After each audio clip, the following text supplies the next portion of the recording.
I'm sorry if I missed your client's reaction to the verdict. Well, he's obviously disappointed. He said since the very beginning that he didn't do these things, and that essentially he never understood why they were making these accusations. Obviously, the jury has made their decision. We don't agree with it. However, the process has run its course at this stage. There's obviously more hearings to be had on this case. There's certainly appellate issues that were raised in the trial. At this point in time, we're not sure exactly how to proceed next, but we'll have something once I've had some more time to speak with Lee about it. Do you have any? I mean, I think you can infer from the charges that, you know, the Commonwealth, and frankly what the Commonwealth has said in the media is they intend to make sure he doesn't get out.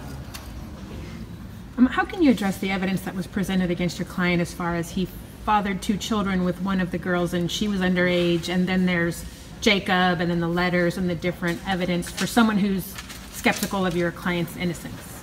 Well, the key is to remember that the process is the Commonwealth's burden to prove a case. I think that there were decisions made in the prosecution and investigation of this case that should have been investigated, should have been looked at, and should have possibly been I don't want to say cleaner, but there were ways that they could remove those questions. The questions you're asking about are the questions I hope the jury was asking for the time that they were out on this case.